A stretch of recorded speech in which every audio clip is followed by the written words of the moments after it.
오늘은 1900년대 초 조선의 문화계를 뜨겁게 달궜던 한 여성의 이야기를 들려드리려고 합니다. 바로 우리나라 최초의 예술가였던 윤심덕의 생애입니다. 광막한 광야를 달리는 인생아라는 애절한 가사로 시작하는 사의 찬미를 남기고 1926년 현해탄에서 영원히 사라진 그녀의 이야기 함께 들어보실까요? 윤심덕은 1897년 평양에서 태어났습니다.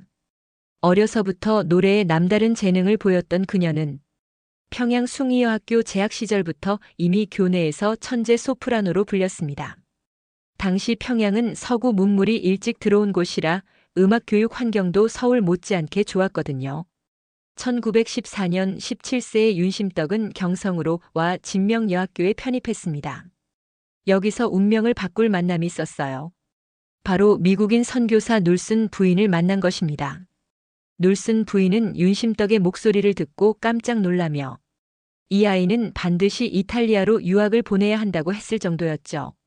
1918년 21세가 된 윤심덕은 도쿄 우에노 음악학교로 유학을 떠났습니다. 당시 조선 여성이 혼자 일본 유학을 간다는 것은 정말 파격적인 일이었어요. 3년간의 유학 생활을 마치고 1921년 조선으로 돌아온 그녀는 이미 완전히 다른 사람이 되어 있었습니다. 귀국 후 첫 독창회에서 윤심덕이 부른 토스티의 세레나타는 청중들에게 엄청난 충격을 주었어요.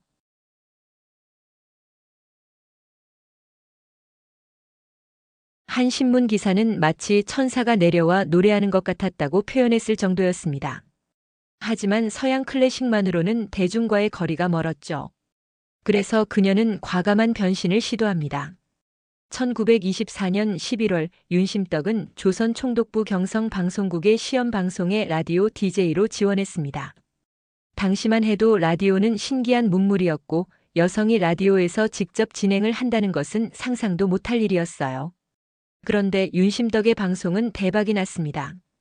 그녀는 딱딱한 클래식 대신 누구나 쉽게 들을 수 있는 세미 클래식과 서구의 대중가요를 소개했거든요.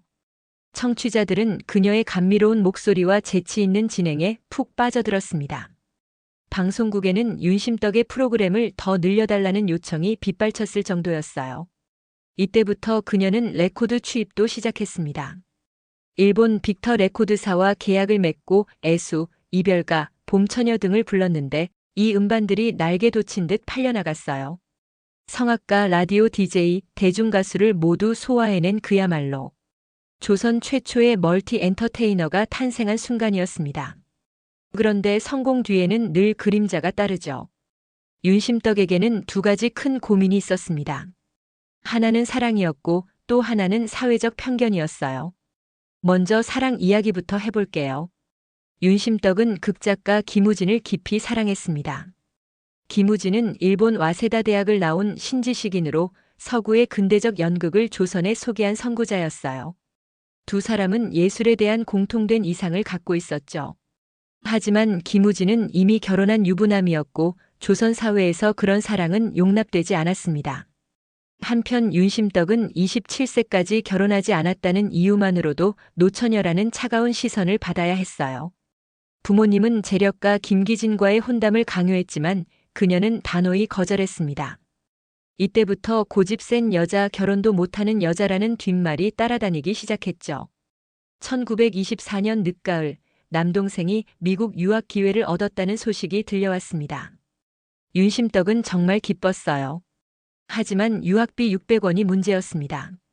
현재 가치로 약 1200만 원에 달하는 큰 금액이었거든요. 이때 경성의 갑부 이문이 나타나 아무 조건 없이 유학비를 지원하겠다고 제안했습니다.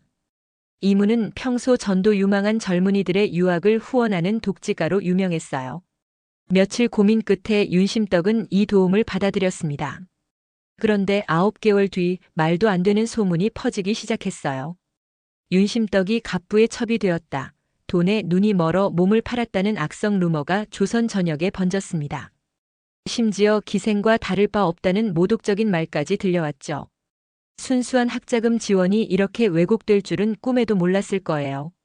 소문 때문에 윤심덕은 1년간 집거 생활을 해야 했습니다.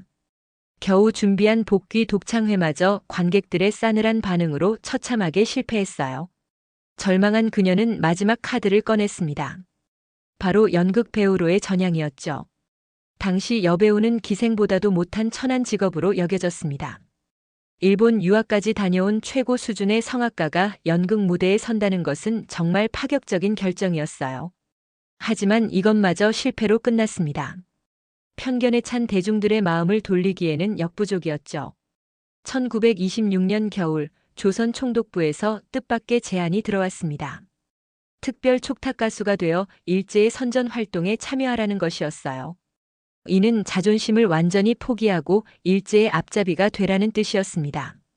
고민 끝에 윤심덕은 1926년 7월 마지막 레코드 취입을 위해 일본으로 건너갔습니다. 계약된 26곡을 모두 녹음한 후 그녀는 특별한 제안을 했어요. 한 곡만 더 녹음하게 해달라고 말이죠. 그 마지막 곡이 바로 자신이 직접 가사를 쓴 사의 찬미였습니다. 광막한 광야를 달리는 인생아, 너의 가는 곳 그 어디냐로 시작하는 이 노래에는 그녀의 모든 한과 절망, 그리고 마지막 희망이 담겨 있었어요. 1926년 8월 4일 새벽, 윤심덕과 김우진은 현해탄 한가운데서 흔적도 없이 사라졌습니다. 지금까지도 윤심덕과 김우진의 죽음은 많은 의문으로 남아 있습니다. 윤심덕은 단순히 사랑 때문에 죽은 것이 아니었습니다. 그녀는 예술가였습니다. 자유롭게 노래하고 싶었던 여인이었죠. 하지만 일제강점기라는 암울한 현실, 여성에게 주어진 좁은 세계, 그리고 사랑조차 자유롭지 못했던 그 시대, 윤심덕에게는 모든 것이 족쇄였습니다. 하지만 그녀가 남긴 사의 찬미는 10만 장이라는 전례 없는 판매고를 올리며 영원한 명곡이 되었습니다.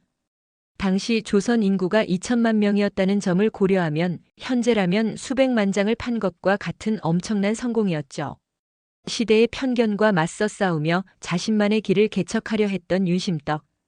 그녀의 삶은 비극으로 끝났지만 조선 최초 예술가로서 보여준 도전 정신과 예술로는 오늘날에도 깊은 울림을 주고 있습니다.